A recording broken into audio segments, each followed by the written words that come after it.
अस्सलामुअलैकुम वरहमतुल्लाहि वबरकातुह। जैसा कि आप लोग को मालूम ही होगा, जैसे हम बोले थे उर्दू क्लास 20 तारीख से हम चालू करेंगे। कितने तारीख से दोस्तों? 20 अक्टूबर से। तो आज हम 20 अक्टूबर से हम क्लास चालू कर दिए। आप लोग मुझे सपोर्ट कीजिए। 1K सब्सक्राइब और 4000 वॉच टाइम पूरा करवा दीजिए, ताकि आप लोग को हम सही से क्लास करवा सके और सही से सारा चीज़ करवा सके। अगर अभी तक लाल बटन का जो दिख रहा है आपको, उसको आप सब्सक्राइब कर दीजिए, उसको दबा दीजिए, ताकि आपको क्लास सही से मिल सके। Urdu super classes seated batch 2025 को अगर आप ज्वाइन नहीं हुए तो ज्वाइन हो जाइए। ठीक है दोस्तों। यहाँ देखिए, एक चीज़ हम दिखाना चाहते हैं, उसके बाद हम क्लास चालू करेंगे दोस्तों। थोड़े लंबे क्लास हो सकते हैं, लेकिन आप लोग इसमें ज्वाइन हो जाइए। जैसे यहाँ देखिए दोस्तों, यहाँ पहले हम बताना चाहते हैं, इसीलिए हम क्लास शुरू करने से पहले थोड़ा ये सब डिटेल करना बहुत ज़रूरी है। जैसे उर्दू सुपर क्लासेस को अगर आप सब्सक्राइब नहीं किए तो अभी तक, तो इसको सब्सक्राइब कर दीजिए, लाइक कीजिए, कमेंट कीजिए और शेयर कर दीजिए। और उर्दू बैच सीटेट का उर्दू बैच 2025 बाय आज़ाद सर, पेपर 1 पेपर 2 दोनों के लिए हैं, इसीलिए दोनों देखिएगा, तभी आप लोग को समझ में आएंगे। और हम चालू किए थे पहले, अभी थोड़ा दिन के लिए बंद किए थे, लेकिन अभी फिर से हम चालू किए। उस टाइम क्या हुआ, बच्चे आए नहीं थे। किस लिए नहीं आए वो रीज़न बता रहे हैं। मतलब कोई भी बच्चे इसलिए नहीं आए हैं, नहीं स्टूडेंट इसलिए नहीं आए थे जो एग्ज़ाम जुलाई में नहीं हुई, इसी कारण बच्चे नहीं आए। लेकिन बहुत से बच्चे हमको मैसेज कर रहे थे, सर कब क्लास स्टार्ट करेंगे, कब क्लास स्टार्ट करेंगे। तो हम क्लास स्टार्ट कर चुके हैं दोस्तों। अब हम अपने अहम मुद्दे की तरफ जाते हैं। ठीक है दोस्तों, यहाँ देखिए, पहले ये बताना ज़रूरी है, जो मतलब उर्दू है उसका क्या मीनिंग होगा, सारा चीज़ हम बताएंगे, उस हिसाब से हम सारा चीज़ करवाएंगे दोस्तों। ठीक है। अब यहाँ देखिए दोस्तों, खुशखत तहरीर उर्दू में बोलते हैं, इसको हिंदी में क्या बोलते हैं? सुलेख। हिंदी में क्या बोलेंगे? सुलेख। नकल करना को क्या बोलेंगे? अनुलेख। हिंदी में क्या बोलेंगे? अनुलेख। खुशखत तहरीर को उर्दू में बोलेंगे और हिंदी में क्या बोलेंगे? सुलेख। ठीक है। अब यह देखें, इमला या मुँह ज़बानी दोनों में से आप किसी को भी बोल सकते हैं। तो सुर्थ लेख क्या हो गया? सुर्थ लेख।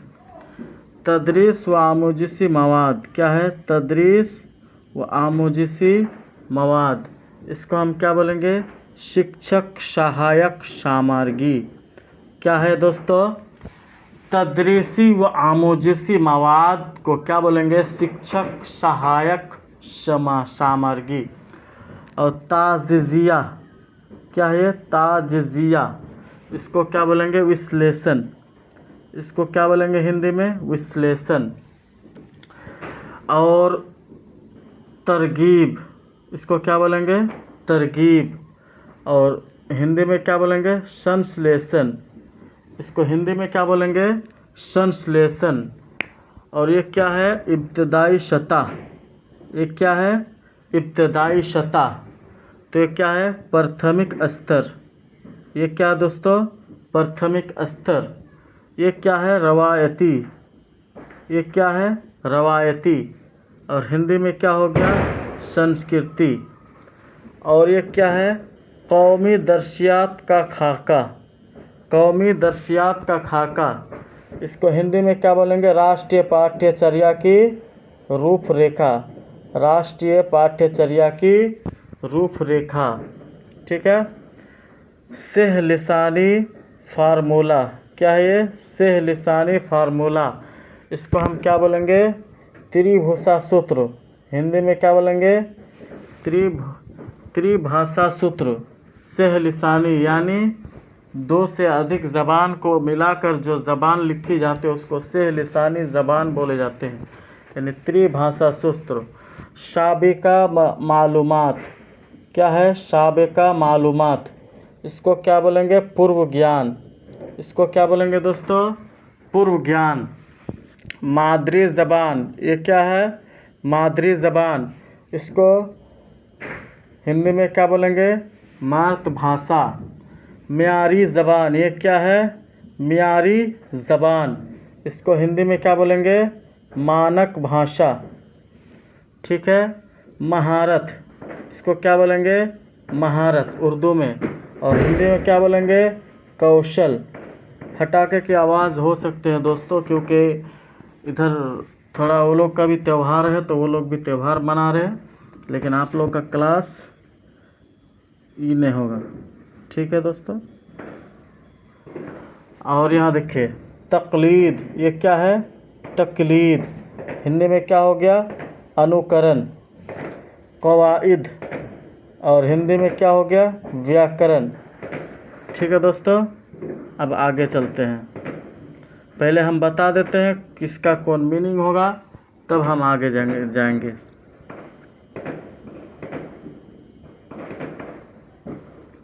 मीनिंग हमको पहले कोई चीज़, हम बोले थे ना दोस्तों, हम बेसिक तरीके से पढ़ाएंगे, यानी शुरू से पढ़ाएंगे।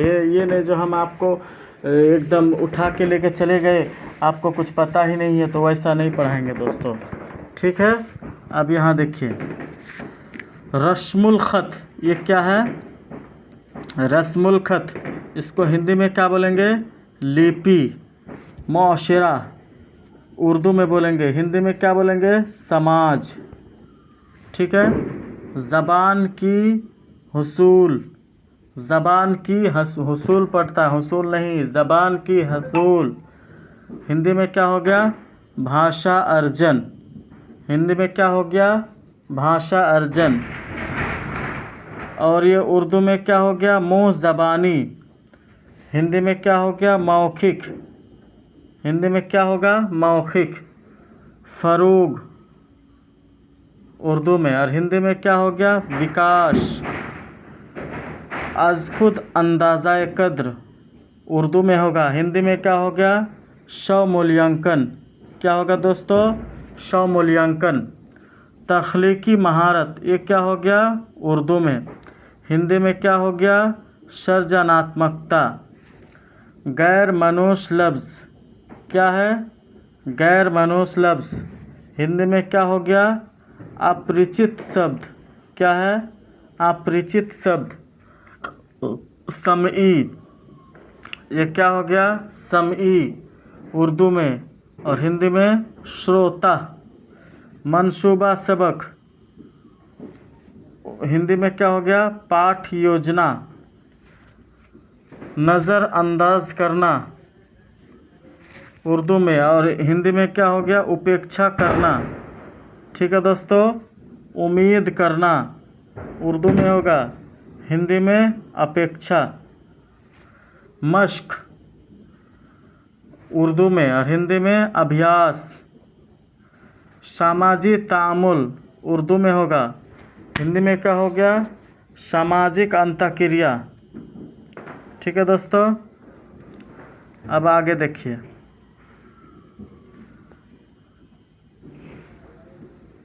आगे चलते हैं। आगे एक एक चीज़ बताएंगे, पहला वर्ड मीनिंग, उसके बाद हिंदी में उसका क्या होगा सारा चीज़, उसके बाद हम आगे बढ़ेंगे। मुताला, इसका क्या होगा हिंदी में? अध्ययन। जिस्मानी नशोनुमा, इसका हिंदी में क्या हो गया? शारीरिक विकास। ये खुशगवार माहौल, क्या है ये? खुशगवार माहौल। समृद्ध वातावरण, क्या है? समृद्ध वातावरण। तनकीद, आलोचना, क्या है आलोचना। ड्रल, ये क्या है ड्रल। और हिंदी में क्या हो गया परीक्षण, ताहतानिया। और हिंदी में क्या हो गया प्राथमिक, ठीक है। और उर्दू में क्या हो गया ये मुअल्लिम। और हिंदी में क्या हो गया शिक्षण, शिक्षक, ठीक है। वस्तानिया यानी उप प्राथमिक, हम लोग वस्तनिया फ़कनिया बोलते हैं ना, यही वस्तनिया है। मुतअल्लिम, अधिगम करता, मुतअल्लिम का मतलब अधिगम करता। मौजू यानी विषय, सबका हम डेफिनेशन आगे बताएंगे, उसमें आएगा जो हम बता देंगे। साबिका, ये क्या है साबिका यानी उपसर्ग। फेल यानी क्या क्रिया, ठीक है दोस्तों। अब यहाँ देखिए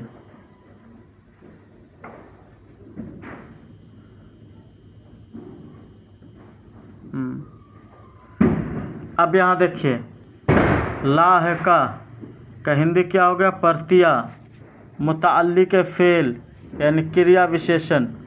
अब तक जो आपको बताए वो रहा आपका क्या यानी उर्दू, और उर्दू का जो मीनिंग यानी हिंदी होगा वो हम बताए। लेकिन अभी जो हम बताने वाले हैं वो उर्दू पेडागोजी का है, यानी इसी में कंटेंट भी आएगा, कंटेंट भी बताएंगे। लेकिन उर्दू पेडागोजी सब समझ में नहीं आ रहा है, इसीलिए हम उर्दू पेडागोजी समझ लीजिए। और एक उससे पहले हम बताना कोशिश करेंगे, अगर कोई सही से पढ़िएगा, जैसे कोई भी चीज़ अगर ध्यान से कीजिएगा यानी शिद्दत से कीजिएगा तभी वो काम सफल होगा, और अगर ध्यान नहीं कीजिएगा तो वो चीज़ आपका सफल कभी भी नहीं होगा दोस्तों।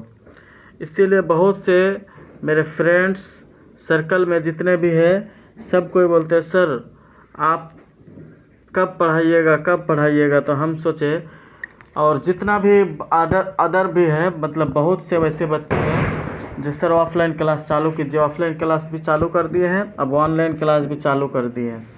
ऑनलाइन बच्चे बोलते हैं सर हमारे पास तो ऑफलाइन वाला पैसा नहीं है, तो हम क्या करें। तो हम दोस्तों हम ऐसा कर दिए हैं, तो उर्दू पेडागोजी का जितना भी हम निचोड़ है सारा निचोड़ के, यानी कोई चीज़ नहीं होता है जो बोलते हो सर ये इसको हम निचोड़ के कैसे खाएं, वो इसी तरह हम निचोड़ के तो पूरा हम जितना होगा सारा निचोड़ के हम लाए हैं। तो इसीलिए आप बेफिक्र रहिए, और क्लास थोड़ा ज़्यादा लंबा हो सकता है तो टेंशन नहीं लेने का। इस क्लास को सही से देखिए और इसी में से आपको बहुत से नंबर 2 4 5 नंबर तक इसी में कवर हो जाएगा। देखिए और ध्यान से देखना होगा, समझना पड़ेगा तब। आईने हिंदुस्तान के 8वें शेड्यूल में कुल 22 ज़बानें शामिल है, जो मंदरजा झेल में आसामी, बांग्ला, गुजराती, हिंदी, कन्नड़। और एक बात, कश्मीरी, मलयालम, मराठी, उड़िया, पंजाबी, संस्कृत, तमिल, तेलुगु, उर्दू, सिंधी, कोंकणी, मणिपुरी, नेपाली, बोडो, दोगड़ी, मैथिली, संथाली वगैरह। और इसमें 6 भाषा और एक्स्ट्रा किया हुआ है, वो हम अगले जो मेरा क्लास कीजिएगा वो अगले क्लास में हम बताएंगे। जो 6 भाषा क्या है उसको डिटेल के साथ लाएंगे, ठीक है दोस्तों। उसको हम डिटेल के साथ लाइएगा। अगर इसमें कोई इंटरेस्ट है जो सर 6 भाषा और क्या क्या शामिल किया गया, तो ये नहीं पूछेगा जो क्या क्या है वो आपको वो देगा ऑप्शन में। लेकिन आपको ये 6 भाषा शामिल किया गया है, इसके अलावा किसके अलावा ये जो 22 भाषा शामिल है वो 22 जितना भी है यहाँ से यहाँ तक जितना भी 22 भाषा है ना, 22 भाषा जो है उसको क्या किया गया है 22 भाषा में और 6 भाषा शामिल किया गया, ठीक है। यहाँ देखिए दोस्तों, यहाँ क्या है मराठी। अब ध्यान से क्लास कीजिएगा तभी समझ में आएगा, और ध्यान से नहीं देखिएगा तो हम बोले थे क्या, जो अगर कोई मेरा क्लास खाली देख लेगा तो उसका 20 से 25 नंबर तक आराम से आएगा। और अगर जो मेहनत करता है उसका 28 नंबर आएगा, जो ज़्यादा मेहनत करता है उसका 30 नंबर भी आता है दोस्तों। इसीलिए आप ज़्यादा मेहनत कीजिए और ऊपर वाले से भी नमाज़ पढ़िए, रोज़ा रखिए, सब कुछ कीजिए, तभी आपका नंबर आएगा। देखिए दोस्तों, मराठी महाराष्ट्र में बोली जाती है। कहाँ बोली जाती है? महाराष्ट्र। कहाँ बोली जाती है दोस्तों? महाराष्ट्र। ऐसे महाराष्ट्र होता है हिंदी में, महाराष्ट्र। ठीक है दोस्तों। और उर्दू में कैसे महाराष्ट्र होता है? ऐसे महाराष्ट्र। ठीक है। कोंकणी क्या है ये? यहाँ देखिए दोस्तों, अगर कोई दिक्कत हो रहा है, यानी मेरा अगर कोई मतलब पढ़ने में दिक्कत हो रहा है या हम पढ़ाने में थोड़ा कोताही कर रहे हैं, तो वो भी हमको कमेंट बॉक्स में लिखिए, जो सर आप थोड़ा अच्छा से पढ़ाइए, तो हम अच्छे से पढ़ाने का कोशिश करेंगे। ठीक है दोस्तों। कोंकणी क्या है ये? कोंकणी गोवा में बोली जाने वाली ज़बान है। कोंकणी कहाँ बोली जाने वाली ज़बान है? कोंकणी गोवा में बोली जाने वाली ज़बान है। देखो, गोवा में अगर कोंकणी ज़बान अगर पूछ लिया जाए, वहाँ देगा उर्दू, मैथिली, कन्नड़, कोंकणी कहाँ बोली जाने वाली है, तो वहाँ देगा गोवा में बोली जाने वाली कौन सी ज़बान है, इसमें से चुनो। तो ए ऑप्शन देगा, ए देगा, बी ऑप्शन, सी और डी देगा। अगर कोंकणी होगा तो क्या हो गया? कोंकणी अगर होगा, हाँ, वहाँ देखो तो स्टाफ को बोलो नेटवर्क थोड़ा स्लो चल रहा है तो उसको सही करेगा। ठीक है, तो ठीक है, उसको करो। यहाँ क्या है? कोंकणी। क्या है? कोंकणी। ठीक है दोस्तों। कोंकणी ज़बान किस में बोली जाती है? गोवा में बोली जाती है। अगर गोवा का बात बोले जाए तो कोंकणी का बात गोवा में बोली जाती है। ये बात ध्यान में रखिएगा दोस्तों। कहाँ कोंकणी कहाँ बोली जाती है? गोवा में बोली जाती है दोस्तों। कोंकणी कहाँ बोली जाती है? गोवा में बोली जाती है। अब यहाँ देखिए, कोंकणी कहाँ बोली जाती है? गोवा में। अब यहाँ देखिए, बोडो आसाम में बोली जाने वाली ज़बान है। अगर बोडो का अगर लफ्ज़ आ जाए तो क्या हो जाएगा? आसाम। कहाँ बोली जाती है दोस्तों? आसाम में बोली जाती है। ठीक है दोस्तों, थोड़ा 2 मिनट पानी पी।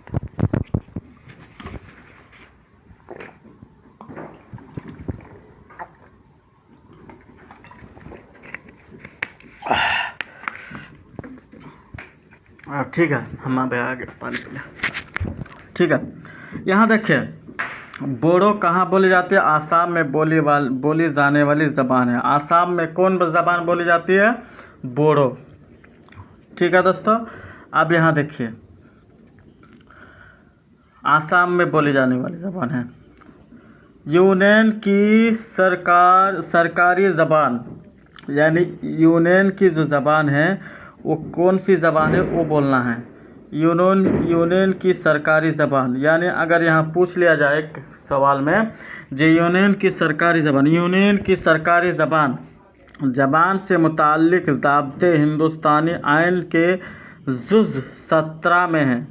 यूनियन की 17 ज़बान, यानी यूनियन की सरकारी ज़बान के मुताल्लिक़, यानी ज़ाब्ता जो है वह हिंदुस्तानी कानून, यानी आइन, हिंदुस्तानी कानून के मुताबिक जुज़ 17, यानी 17 नंबर पेज में यूनियन की सरकारी ज़बान 17 नंबर पेज में है, यानी मुताल्लिक़ ज़ाब्ते हिंदुस्तानी आइन के जुज़ 17 नंबर जुज़ में है। ठीक है दोस्तों। अब यहाँ देखिए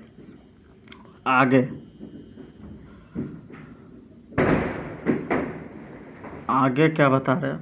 आगे देखिए, आर्टिकल 343 के मुताबिक देवनागरी रस्मुल ख़त में लिखी गई ज़बान को मरकज़ी की सरकारी ज़बान तक करार दिया गया। यहाँ देखिए, आर्टिकल 343 के मुताबिक, किसके मुताबिक? 343। आर्टिकल कितना?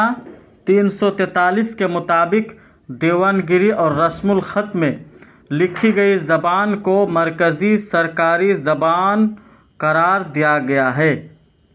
ठीक है, आया समझ में। आर्टिकल 343 के यूनियन की सरकारी ज़बान के बारे में ही बोला जा रहा अभी। यूनियन की सरकारी ज़बान आर्टिकल 343 के मुताबिक देवनागरी रस्मुल ख़त में लिखी गई ज़बान को मरकज़ी सरकारी ज़बान करार दिया गया है। ठीक है, अब यहाँ देखिए,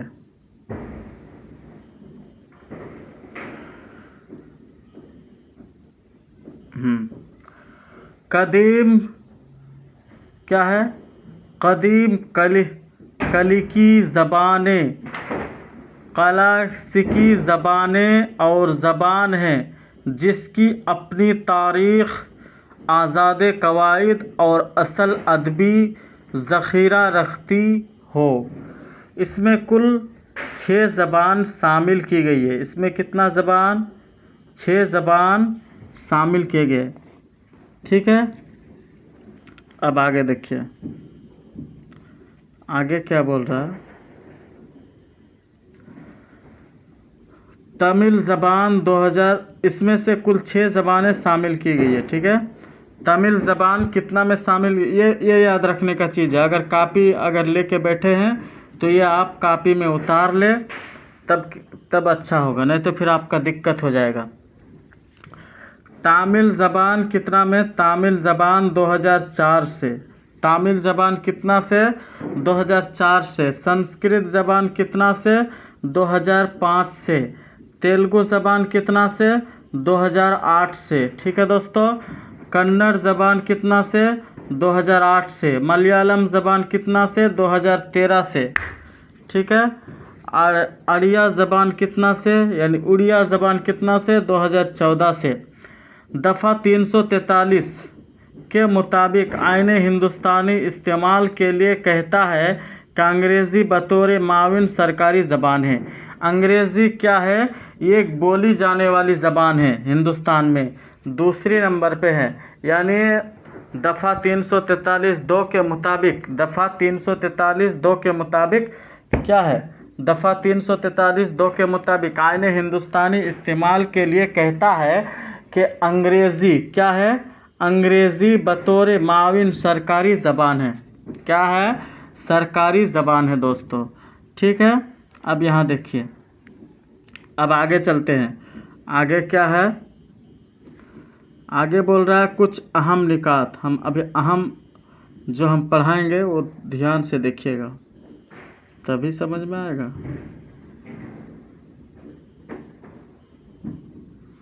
समझ में आइलो, समझ में आ रहे छो, आइलो छे, यानी समझ में आ रहा है दोस्तों। समझ में आ रहा है वो भी बोलो, नहीं समझ में आ रहा है वो भी बोलो, हम और कोशिश करेंगे सही से बताने की। ठीक है, इतना मेहनत से हम क्लास करवाते हैं। अगर आप लाइक शेयर एंड सब्सक्राइब कर दीजिए, और जो सीटेट क्लास के हैं उसको भी शेयर कर दीजिए, ताकि वो भी सीटेट पास कर ले और आला ज़िंदगी अता करे, और पूरे हमारे दुआ रहेगा जो सही से सीटेट पास करने की तौफीक अता फरमाए। देखिए कुछ अहम निकात, यानी कुछ अहम निकात, प्राइमरी स्किल्स। हम प्राइमरी स्किल अभी बताएंगे। सुनना और बोलना इब्तदाई महारती कहलाती है। सुनना और बोलना क्या है, इब्तदाई, यानी छोटे क्लास में कौशल, उसको इब्तदाई महारत क्या करते हैं, कहलाते हैं। बोलना और लिखना तकवी महारतें कहलाती है। बोलना और लिखना तकवी महारतें कहलाती है। बोलना और लिखना तकवी महारतें कहलाती है, यानी रेनफोर्समेंट स्किल, रेनफोर्समेंट स्किल। ठीक है, ज़बान का मुताला इल्म लिसानियत कहलाता है। ज़बान का मुताला क्या कहलाता है, इल्म लिसानियत कहलाता है। ज़बान का मुताला इल्म लिसानियत कहलाता है। ज़बान की 3 हसूल में तकसीम किया गया है। ज़बान को कितने में तकसीम किया गया है, ज़बान को 3 हसूल में, हिस्सों में तकसीम किया गया है। हिस्सों में, यानी 3 हिस्सों में तकसीम किया गया है। नंबर 1 इशारों की ज़बान, नंबर 2 आवाज़ों की ज़बान, नंबर 3 अलामतों की ज़बान। अलामतों की ज़बान। ज़बान को 3 हिस्सों में क्या किया गया है, तकसीम किया गया। पहला नंबर, ये पॉइंट लिख लीजिए, ये आएगा, हम बोल रहे हैं ना, आएगा। ज़बान को कितने हिस्सों में तकसीम किया गया, 3 हिस्सों में तकसीम किया गया। इशारों की ज़बान, आवाज़ों की ज़बान,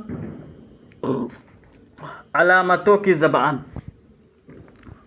अगर कहीं पर भी आए जो ज़बान को कितने हिस्सों में तकसीम किया गया है तो बता दीजिएगा ना। ज़बान को 3 हिस्सों में तकसीम किया गया है, इशारों की ज़बान, आवाज़ों की ज़बान और अलामतों की ज़बान। ठीक है, अब आगे देखिए। मादरी ज़बान से मुराद बच्चे की घर और उस आस पड़ोस में बोली जाने वाली ज़बान है जिसे बच्चा फितरी तौर पर हासिल करता है। मादरी ज़बान हम बताते हैं। मादरी ज़बान अपनी माँ, दादा, किससे, माँ से, दादा से, चाचा से, फूफा से, यानी मादरी ज़बान, एक सिंपल सी बात, मादरी ज़बान घर की ज़बान है। मादरी ज़बान किसकी ज़बान, घर की ज़बान। मादरी ज़बान अगर कहीं भी पूछे मादरी ज़बान कौन सी ज़बान है, पहली ज़बान, दूसरी ज़बान, घर की ज़बान, बाहरी ज़बान, तो मादरी ज़बान कहाँ की भाषा है, यानी कहाँ की ज़बान है, घर की ज़बान है। यानी मादरी ज़बान मदर टंग, यानी माँ से जो सीखे जाते हैं। माँ बोलते हैं बोलो बेटा आलू, बोलो बेटा मम्मी, बोलो बेटा दादा, तो आप क्या बोलते हैं, दादा। बोलो बेटा चाचा, बोले चचा। बोलो बेटा पापा, पापा। बोलो बेटा नानी, नानी। थोड़ा लड़खड़ाता है, उसको हम मादरी ज़बान का जो हुसूल है, यानी मादरी ज़बान हम किस तरह बोल सकते हैं, यानी मादरी ज़बान अपनी घर की ज़बान जो है उसी को हम मादरी ज़बान बोलते हैं। जैसे बच्चा फितरी तौर पर, यानी उसको आसानी से बोल सकता है। यानी अगर माँ नहीं सिखाएगा मादरी ज़बान, उसको सिखा, माँ सिखाता है, चाचा सिखाता है, फूफा सिखाता है, जितना भी ख़ानदान के घर में जितना भी परिवार रहते हैं, सदस्य रहते हैं, परिवार रहते हैं, तो वो सब कोई आपको सिखाते हैं, उसी को हम क्या बोलेंगे, मादरी ज़बान। ठीक है। मुसल्लफ़ा और लाज़मी तालीम 2009 1 अप्रैल 2010 को लाया गया है। ठीक है। इक्तिसाब एक फितरी, रुकिए 1 मिनट। इक्तिसाब एक फितरी अमल है जो बच्चे की पैदाइश के बाद शुरू होता है। इक्तिबास किसके अमल है, इक्तिबास एक फितरी अमल जो क्या होता है, बच्चे के पैदाइश के बाद शुरू होता है।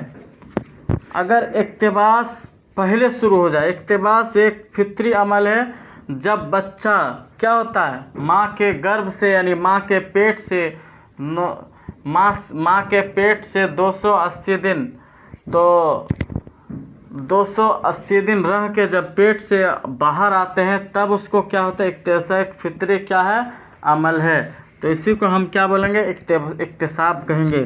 पावला और स्किनर का मानना है, क्या है, पावला और स्किनर का मानना है कि बच्चा ज़बान मश्क, नकल और रटने से हासिल करता है। पावला और स्किनर का क्या मानना है, पावला और स्किनर का क्या मानना है, पावला और स्किनर का मानना है कि बच्चा क्या करता है, रटता है, मश्क करता है, तब ज़बान सीखता है। पावला और स्किनर का मानना है कि बच्चा ज़बान मश्क और रटने से सीखता है, लेकिन ऐसा बात नहीं है दोस्तों। अगर वहाँ पर रटने के बाद बोले तो गलत हो जाएगा, लेकिन अगर वहीं पर बोल दिया जाए पावला के हिसाब से रटने का क्या मकसद है, तो रटना सही हो जाएगा दोस्तों, जो गलत होगा वही सही होगा। जहाँ गलत का सवाल देगा वहाँ गलत का ही सही होगा, सब गलत देगा तो 3 गलत होगा और 1 क्या हो जाएगा, 3 सही होगा, 1 गलत होगा, तो गलत वाला आंसर आपका आंसर होगा। नोम चॉम्स्की का मानना है, अभी देखिए पावला और स्किनर का बोला, अब यहाँ देखिए नोम चॉम्स्की के बच्चे में ज़बान बच्चे ज़बान सीखने की सलाहियत पैदाइशी होती है। यानी इसका कहना क्या है, नोट्स में शॉर्ट फॉर्म में दिए हैं, इसीलिए अब हम क्लियर कर देते हैं। नोम चॉम्स्की का क्या मानना है? नोम चॉम्स्की का मानना है कि बच्चे में ज़बान क्या होता है, सीखने की, यानी ज़बान सीखने की सलाहियत, यानी उसके अंदर उतना जुनून होता है जो बच्चा सीख सकता है ज़बान, यानी वो बच्चा पैदाइशी सलाहियत होती है, यानी बच्चे में ज़बान सीखने की क्या होती है, सलाहियत पैदाइश होती है। अब यहाँ देखिए, वाइगोस्की का नज़रिया यह है कि ज़बान सामाजिक राब्ता का नज़रिया है, सबका अलग अलग डेफिनेशन है। वाइगोस्की का कहना क्या है? वाइगोस्की का कहना ये है कि बच्चा ज़बान जो सीखता है वो क्या सीखता है, समाज के अंदर घुल मिल कर, उसके अंदर रह के, समाज के अंदर। वाइगोस्की का कहना है कि बच्चा समाज में राब्ता करके, यानी उसके अंदर घुल मिल के रह के वो क्या करता है, भाषा सीखता है, यानी ज़बान सीखता है दोस्तों। ठीक है, अब आगे देखिए, और ये सब नोट कर लीजिएगा, तभी आपको समझ में आएगा दोस्तों। नोट कर लीजिएगा जो हम पढ़ा रहे हैं अभी का, जो हम नोट करने बोल रहे हैं उसको नोट कर लीजिएगा, कापी में लिख लीजिएगा। पियाजे का नज़रिया या तामीराती नज़रिया है। पियाजे का नज़रिया तामीराती नज़रिया, यानी बच्चे हवासे खमसा के ज़रिया इल्मे निज़ाम की तश्कील करता है। पियाजे का नज़रिया यह है कि बच्चा क्या होता है, बाहर से अपने निज़ाम की तश्कील करता है। ठीक है दोस्तों, कसीर लिसानियत ज़बान की आमोजिशी और रुकावट के बजाय एक वसीला के तौर पर इस्तेमाल करना चाहिए। यानी कसीर लिसानियत, यानी एक से ज़्यादा ज़बान की आमोजिश में रुकावट के बजाय एक वसीला तौर पर इस्तेमाल करना चाहिए। ठीक है दोस्तों, गलतियाँ आमोजिश का हिस्सा है। गलतियाँ क्या है, आमोजिश का क्या है, हिस्सा है।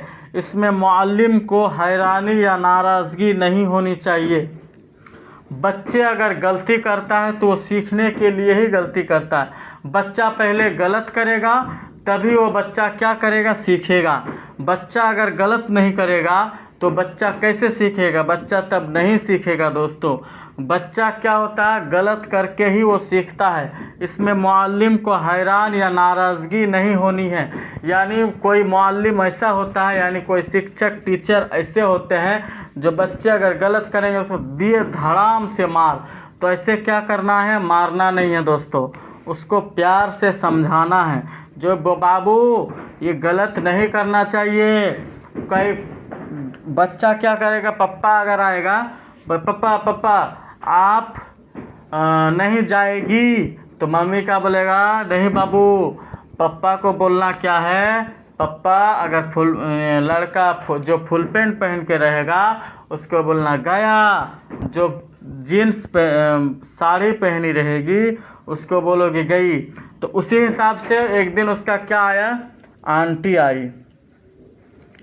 क्या आया, आंटी। उसका आंटी आई, तब उसको बच्चा फिर क्या बोला बच्चा, जो आंटी आप यहाँ आइए, बैठिए। आप वहाँ नहीं गई थी, यानी फिर वो कहाँ से सीखा।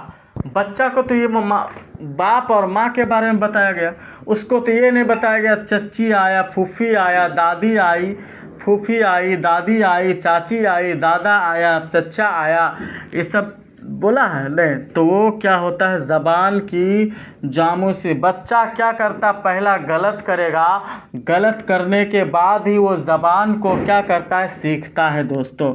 ज़बान की 4 बुनियादी महारतें हैं। ज़बान की कितने बुनियादी, ज़बान की 4 बुनियादी महारतें हैं। सुनना, बोलना, पढ़ना और लिखना। ज़बान की कितना बुनियादी महारत है, सुनना, बोलना, पढ़ना और क्या है, लिखना।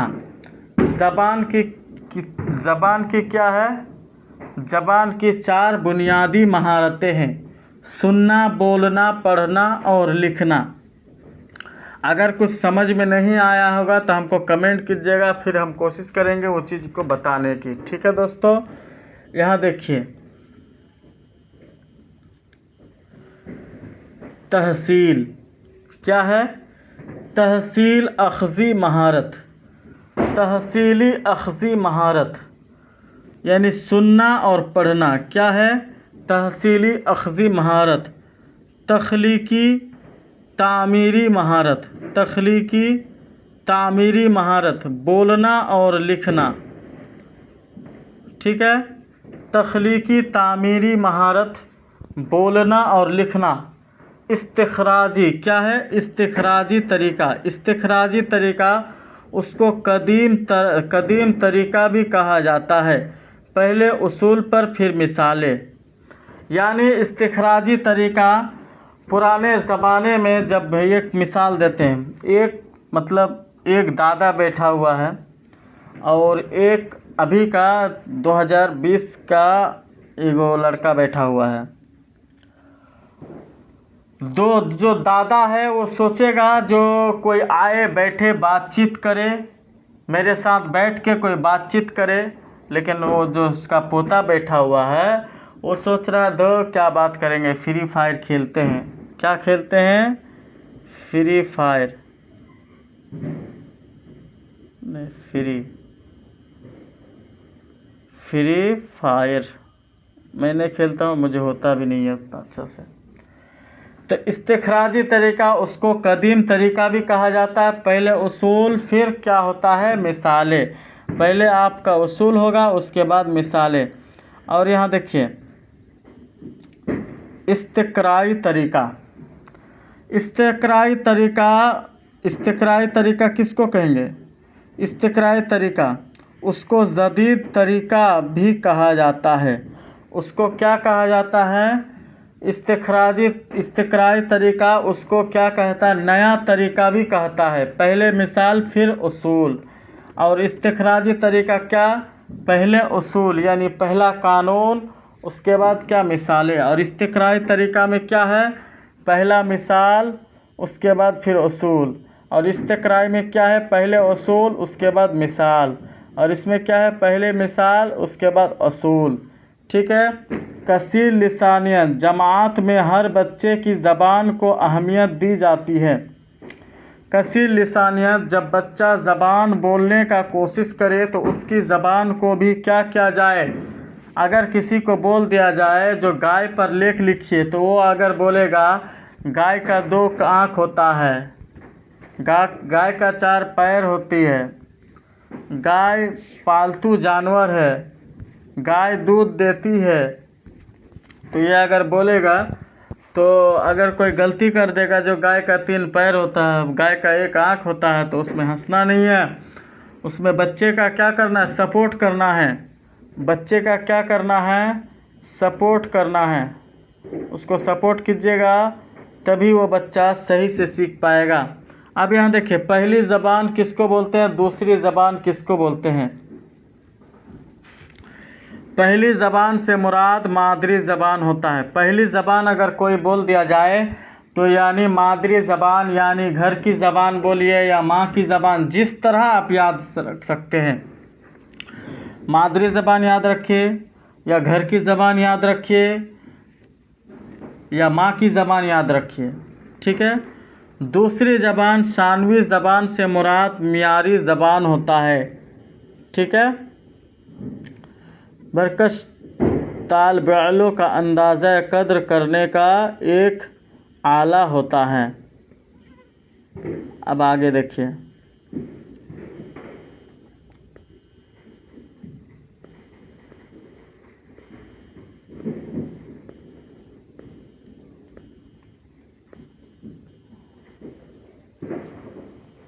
एक मिनट दोस्तों,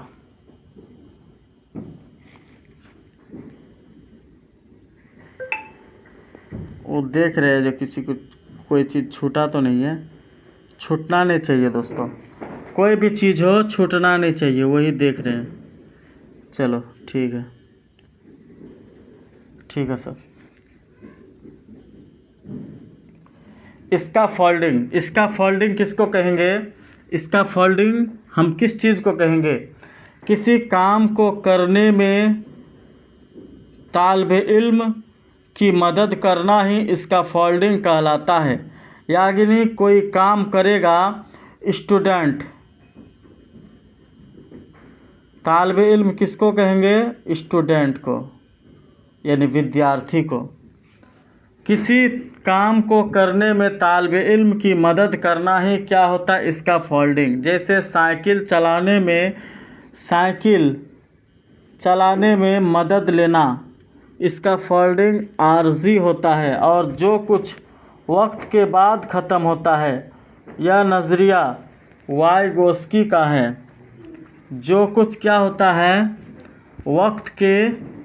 वक्त के बाद ख़त्म होता है, तो उस क्या होता है? आर्जी होता है दोस्तों। अब यहाँ देखिए,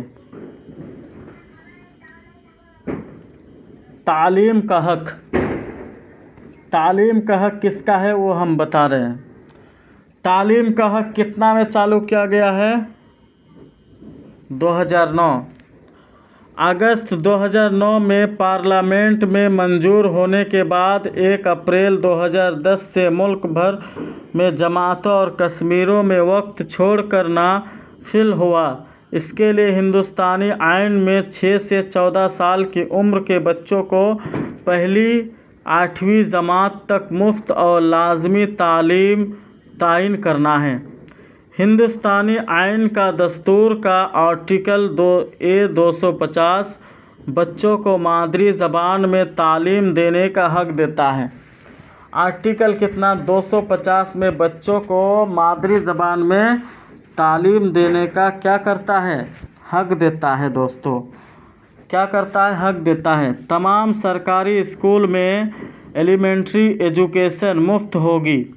एलिमेंट्री एजुकेशन क्या होगी? मुफ्त होगी। ठीक है। बच्चों से किसी भी किस्म का कोई पैसा नहीं लिया जाएगा। प्राइवेट स्कूलों में जो कि सरकारी रियायती ज़बाने पर तामीर किए गए हैं, 25% मासी तौर पर कमज़ोर तबकात के लिए तहकीक होंगे। ठीक है दोस्तों। अब यहाँ देखिए, आगे बताने से पहले हम दोस्तों आप लोग से एक विनती करेंगे, ज़्यादा नहीं, आप सब्सक्राइब कर दीजिए दोस्तों। आप लोग के लिए इतना मेहनत करते हैं, 1K सब्सक्राइब और 4000 वॉच टाइम पूरा हो जाएगा तो मेरा जो बैच है वो बैच जो बैच हम चालू करने वाले हैं ये 1K और 4000 वॉच टाइम होगा, तब हम क्या 12th वाले का बैच हम चालू करेंगे। ठीक है दोस्तों। अब यहाँ आगे देखिए, आगे क्या बता रहा है।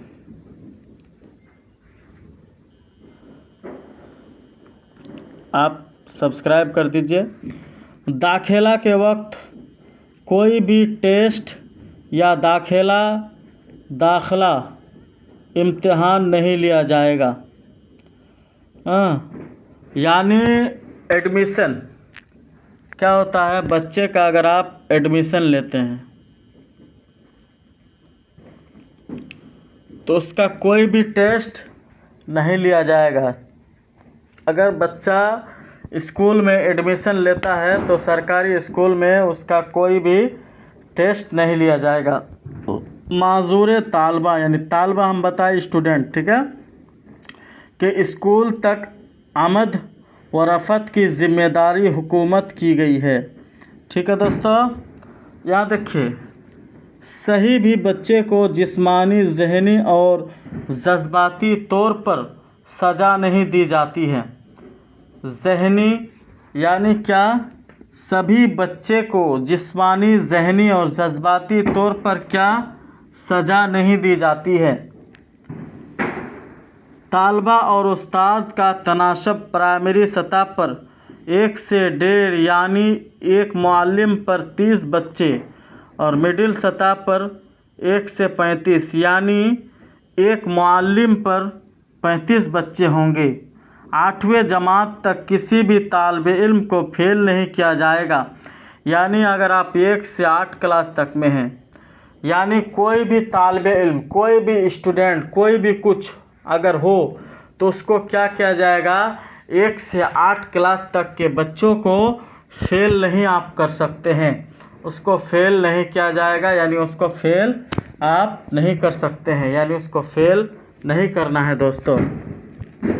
ठीक है, अब आगे देखिए आगे क्या बता रहा है।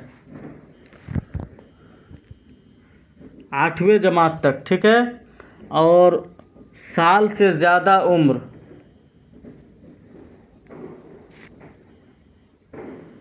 6 साल से ज़्यादा उम्र के बच्चों का इस उम्र के मुताबिक दाखिला लिया जाएगा। 6 साल से बच्चे का उम्र, यानी उसका उम्र देखा जाएगा कितना है, उस हिसाब से उसका क्या लिया जाएगा, दाखिला का क्या होगा, एडमिशन।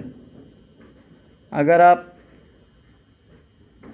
नए हैं तो मेरा चैनल को सब्सक्राइब कर दीजिए, अगर नहीं समझ रहे समझ लीजिए। दाखिला को हम क्या बोलेंगे, एडमिशन। अब आगे देखिए, नई तालीम policy 2020 NEP national education policy.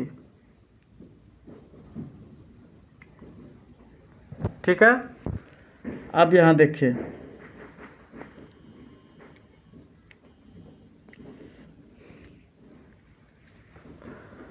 एक ज़बान में बोलते बोलते दूसरी ज़बान का इस्तेमाल करना तो डिसूचिंग कहलाता है।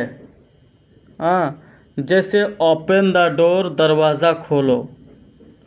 इसको हम क्या बोलेंगे,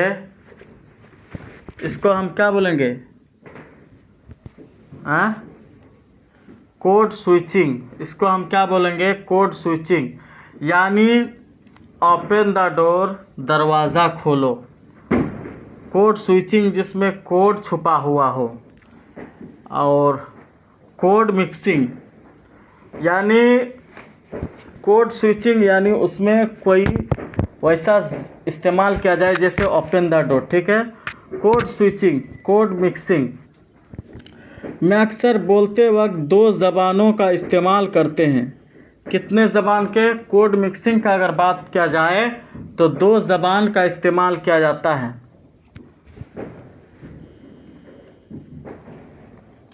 यह कोड मिक्सिंग कहलाती है। जैसे आज मेरा रिजल्ट आ गया, जैसे लल्लन टॉप,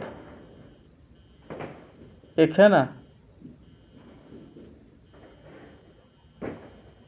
लल्लन टॉप। ये क्या किया गया, हिंदी के साथ साथ उस इंग्लिश को भी ज्वाइन कर दिया गया, तो इसको हम क्या बोलेंगे, कोड मिक्सिंग।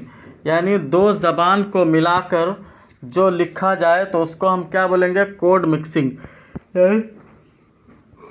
हिंदी के साथ साथ इंग्लिश भी लिख दिया जाए। ठीक है, आया समझ में? अगर समझ में नहीं आया तो वो भी बता दीजिए। अब यहाँ देखिए दोस्तों,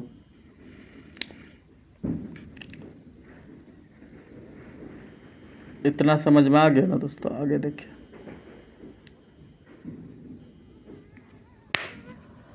क्या है पोर्टफोलियो। क्या है ये, पोर्टफोलियो। पोर्टफोलियो या एक तरह का बस्ता है जिसमें किसी शख्स या तालबा की ज़िंदगी के मखसूस पहलू, ज़बानों, तालिब इल्मी का कामयाबी और वह सभी मालूमात जिसका ताल्लुक़ तालबा या मुतअल्लिक़ा शख्स से हो, पोर्टफोलियो कहलाता है। क्लोज टेस्ट, 1 मिनट, यह खाली जगहों को पूरा करने और पढ़ने का मजमुआ है। पोर्टफोलियो यानी बच्चे का, एक बात बता रहे हैं यहाँ, जैसे स्कूल में क्या होते हैं, सरकारी स्कूल में कुछ भी करे उससे मतलब नहीं है, लेकिन जो नियम, रूल, कानून, रेगुलेशन जो सरकार ने बनाया वो सही बनाया, लेकिन उसमें इस्तेमाल ना करे तो ये सरकार की गलती है। उसका क्या, सरकार की गलती नहीं है, वो किसका गलती है, टीचर की गलती है। अब टीचर सही से काम ना करे तो इसमें सरकार की क्या गलती है? सरकार की इसमें कुछ भी गलती नहीं है दोस्तों। अब यहाँ 1 मिनट, एक चीज़ हम बता रहे हैं। अगर कोई काम बच्चे डेली क्या खाते हैं, वो बच्चे जैसे सब्जेक्ट बांटा हुआ है, ये आधा घंटा में ये पढ़ेगा, आधा घंटा में ये पढ़ाएगा, तो उसको हम क्या बोलेंगे? बच्चे का जो सारा डिटेल रखा जाता है उसको हम क्या बोलेंगे? पोर्टफोलियो बोलेंगे दोस्तों। बिक्स का फुल फॉर्म क्या होगा? बिक्स बेसिक इंटरपर्सनल कम्युनिकेटिव स्किल, यानी रोज़मर्रा इस्तेमाल होने वाली अल्फाज, उसको हम क्या बोलेंगे? बिक्स यानी बेसिक इंटरपर्सनल कम्युनिकेशन स्किल। यहाँ देखो, calf cognitive academic language proficiency, यानी रस्मी तौर पर इस्तेमाल होने वाली ज़बान, यानी रस्मी तौर पर इस्तेमाल होने वाली क्या हो गया? ज़बान, यानी भाषा। क्या हो गया? भाषा। अब यहाँ देखिए, ये क्या है? कौमी दर्शियात खाका 2005 NCF 2005 का है। इल्म को बच्चों को स्कूल से बाहर की ज़िंदगी से जोड़ना, इक्तिसाबी अमल को रटने के तौर तरीके अलग करने को यकीनी बनाना। दर्शियात को इस तरह से भरपूर होना चाहिए कि वह बच्चों को निसाबी कत मरकूज़ बनाने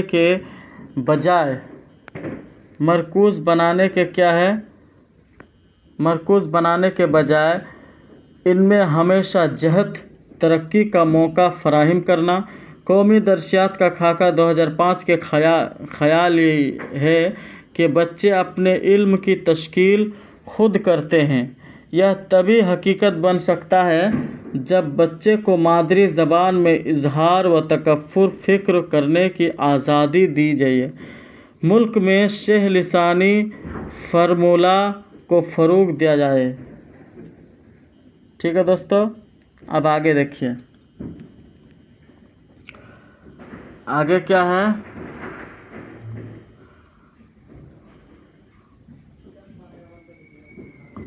नोम चॉम्स्की। क्या है? Noam Chomsky. Ibrahim Noam Chomsky 7 सितंबर 1928 के अमेरिका में पैदा हुए हैं। मगरबी दुनिया में वह मौजूदा ज़माने के माहिर लिसानियत, फ़लसफ़ी, मुर्ख, सियासी मुसन्निफ़ हैसियत से काफ़ी मकबूल है। 92 साला Noam Chomsky Massachusetts Institute of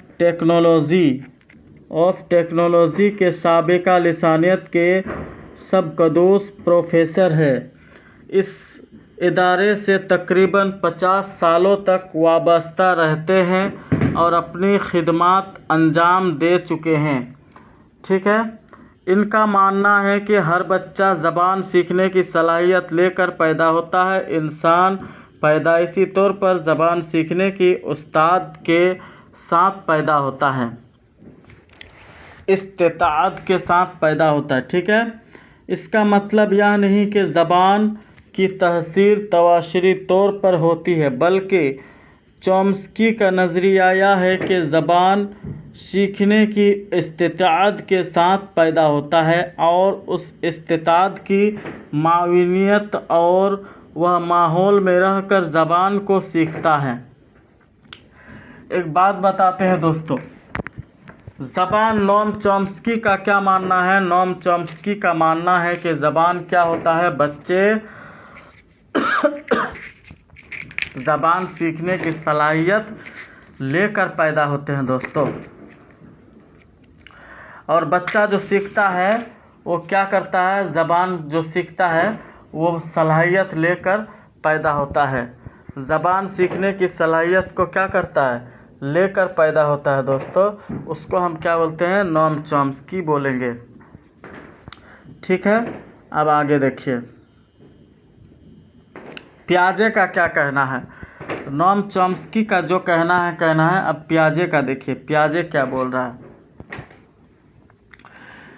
gene पियाजे 1886 या 1980 एक मशहूर माहिर नफ्सियात क्या है? माहिर नफ्सियात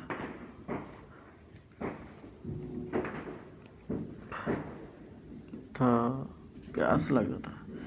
माहिर नफ्सियात थे जिनका ताल्लुक स्विट्ज़रलैंड से था।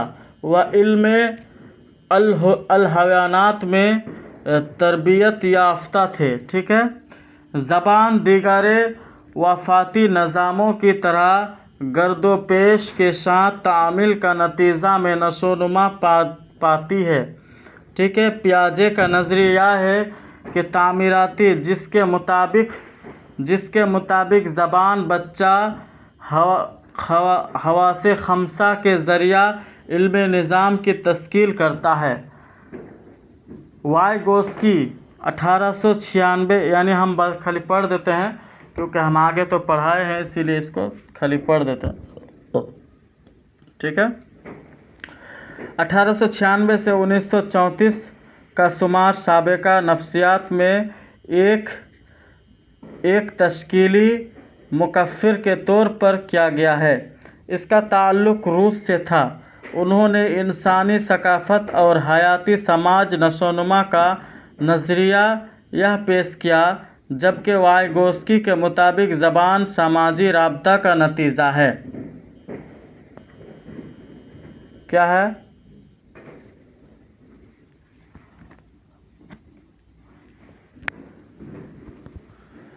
सामाजिक राबता का क्या है? नतीजा है। अब यहाँ देखिए,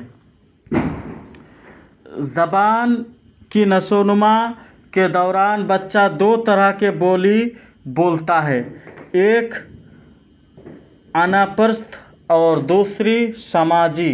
अनापरस्त ज़बान का इस्तेमाल खुद को मुखातिब करने में, जबकि समाजी ज़बान का इस्तेमाल दूसरों को मुखातिब करने के लिए होता है।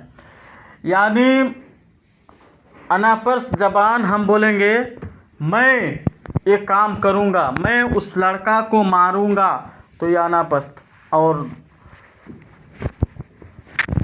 समाजी ज़बान किसको बोलेंगे?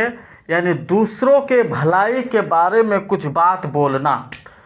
हम बोलेंगे वो लड़का को बोलेंगे जो लड़का पढ़ाई करे, तो ये क्या हो गया? दूसरे के भलाई, यानी समाज के जो नज़रिया है उस नज़रिया से सोचना, वो क्या है? समाजी ज़बान है। ठीक है दोस्तों। अब यहाँ देखिए, बोली और ज़बान, यानी ज़बान के बारे में ही बता रहे हैं, इसीलिए ज़बान को ध्यान से देख लीजिए।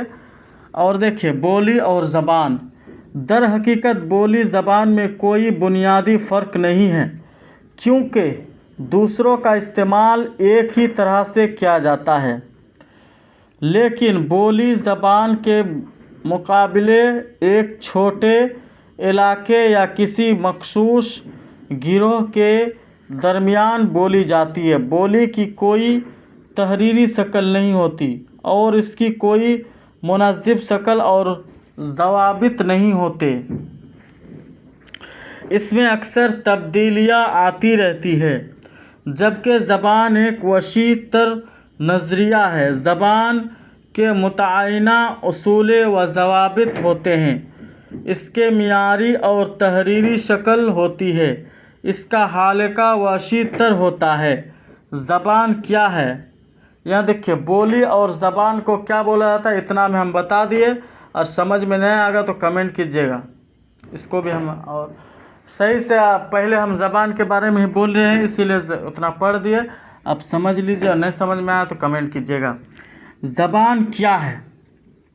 यानी कोई नहीं बोलता है ए लड़का क्या कर रहा है, तो वो उसी तरह ज़बान के बारे में क्या बोल रहा है? ज़बान क्या है? यानी ज़बान को हम क्या बोलेंगे? ज़बान बोलियों के मजमुआ का नाम है। ज़बान क्या है? बोलियों का मजमुआ का नाम है। ज़बान का मुताला इल्म लिसानियत भाषा विज्ञान कहलाता है। ठीक है। ज़बान बातचीत करने, अपने ख़यालात, यानी ज़बान किसको कहेंगे, ज़बान क्या है वही बता रहा है। ज़बान बातचीत करने, अपने ख़यालात, एहसासात, जज्बात व तजुर्बात को लफ्ज़ों के सांचे में ढाल कर बोलने के तरीक़ों का नाम क्या है, ज़बान है।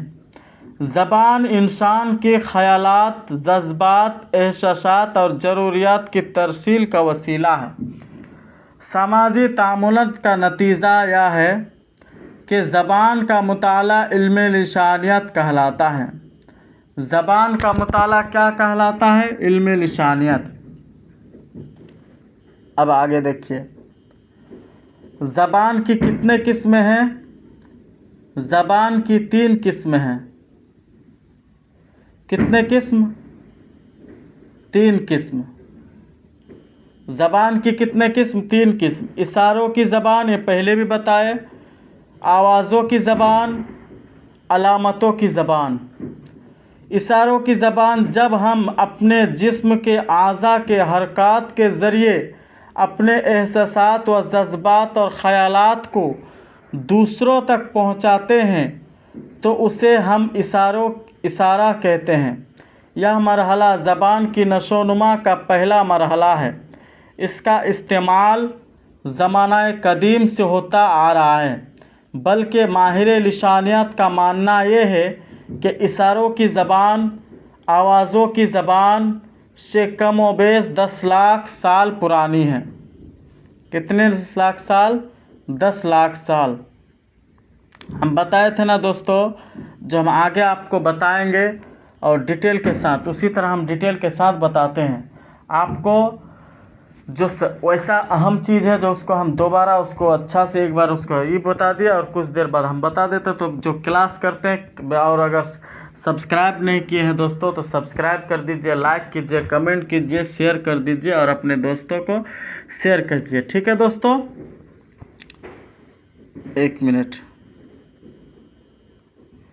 हाँ, यहाँ देखिए, आवाज़ों की ज़बान क्या है, उसका मतलब यह है कि कोई इंसान दूसरे इंसान की आवाज़ों को सुनकर उसके माना समझता है और सीखता है। ज़बान सीखना एक इक्तिसाबी अमल है। बच्चे का अपने इर्द गिर्द जिन जिन लोगों से साबिका पड़ता है वह कोई ना कोई ज़बान बोलते हैं। बच्चा उन्हीं आवाज़ों की नकल करके आवाज़ों को दोहरा कर ज़बान सीखता है और धीरे उस पर महारत हासिल करता है। धीरे धीरे उस पर महारत हासिल करता है। इसीलिए बच्चे के सामने गाली गलौज नहीं करना चाहिए। बच्चे के सामने सही बात को बोलना चाहिए, क्योंकि बच्चा वही सीखेगा जो आप बोलिएगा, वही करेगा जो आप करिएगा, वही सुनेगा जो आप बोलिएगा। इसीलिए बच्चों के सामने अगर कुछ बोलना है तो उसके सामने गाली मत दे, उसके सामने ऐसा वैसा बात कुछ ना बोले। ठीक है। अलामतों की ज़बान किसको बोलेंगे वो देखिए। किसी लफ्ज़ या आवाज़ों को जब एक ख़ास अलामत या माना में इस्तेमाल किया जाने लगता है तो वह लफ्ज़ या आवाज़ उसका माना के लिए अलामत बन जाता है। क्या बन जाता है? अलामत बन जाता है और वह तहरीर की शक्ल ले लेता है। तहरीरी शक्ल ज़बान की एक मुस्तक़बिल शक्ल है, लेकिन जब तक उन अलामत को पुकारा ना जाए यह बेजान है। इस तहरीरी ज़बान आवाज़ों की बगैर अधूरी है। ठीक है दोस्तों, अब यहाँ देखिए, समझ में आ गया होगा,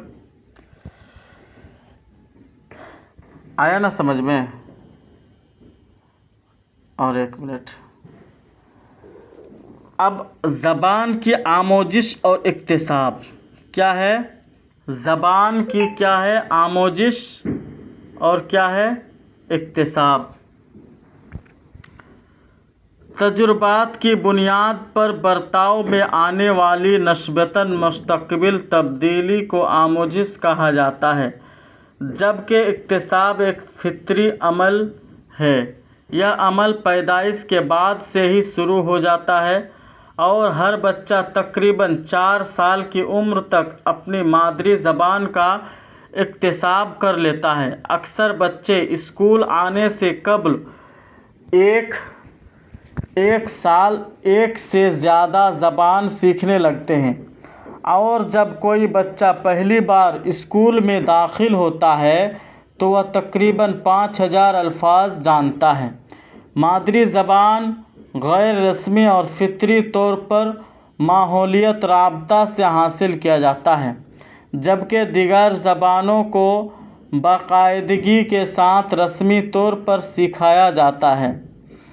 दुनिया के हर आम बच्चा अमूमन 4 साल के उम्र तक अपने आसपास के बोली जाने वाली ज़बान सीख लेता है। ठीक है, उसका यहाँ देखिए, उसका माहिरीन नफ्सियात के अलग अलग नज़रियात है। ठीक है, अब आगे यहाँ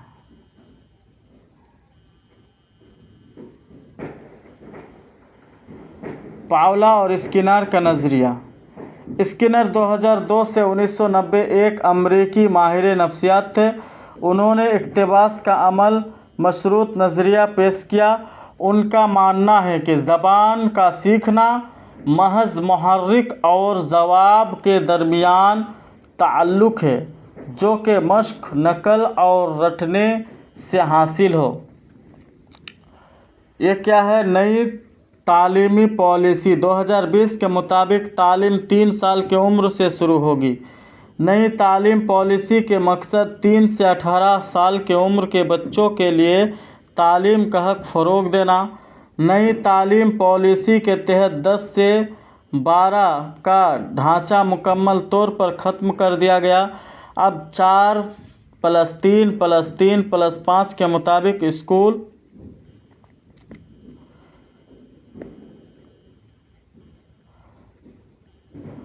इसका मतलब है कि अब स्कूलिंग 18, 14, 14, 11, 11, 8, 8, 3 साल के बच्चों के लिए तकसीम है। नई तालीम पॉलिसी 2020 के उसूल। बुनियादी मरहला फाउंडेशन स्टेज 5। इसके तहत पहले 3 साल के बच्चों को आंगनवाड़ी और प्री स्कूलिंग तालीम लेनी होगी। इस मरहला में 3 से 8 साल के बच्चे शामिल होंगे। इसके बाद अगले 2 साल तक जमात और 2 के स्कूल जाएंगे। तैयारी का मरहला प्री ऑपरेशनल स्टेज।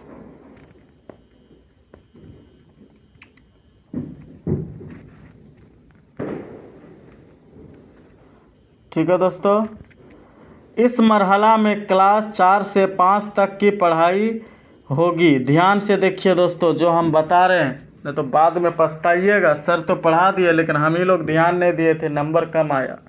ऐसा हम नहीं सुनना चाहते हैं। मेरे बच्चे जो 130 में से 28 नंबर लाएंगे, 29 नंबर लाएंगे, उसके लिए लैपटॉप एक हम देंगे। जो 28, 29, 28, 29, 30 जो लाएंगे उसको हम लैपटॉप देंगे। इसमें 8 से 11 साल के बच्चों को शामिल किया जाएगा। यह मरहला 3 साल में मुकम्मल हो जाएगी। इस मरहले में साइंस, रियाजी, आर्ट्स वगैरह के बच्चों पर ज़्यादा जोर दिया जाएगा। दरमियानी मरहला, इस मरहला में 6 क्लास से 8 क्लास तक की पढ़ाई होगी, जिसमें 11 से 14 साल के उम्र के बच्चे शामिल होंगे। ठीक है, अब यहाँ देखिए, इस मरहले में बच्चों के लिए ख़ास स्किल डेवलपमेंट कोर्स भी शुरू किया गया।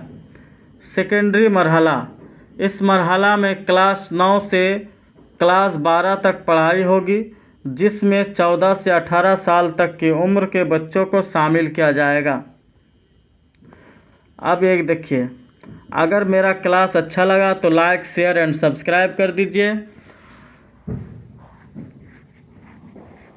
और आपको तो अभी दिख ही रहा है जो अभी पेज ओपन है, जो क्या है,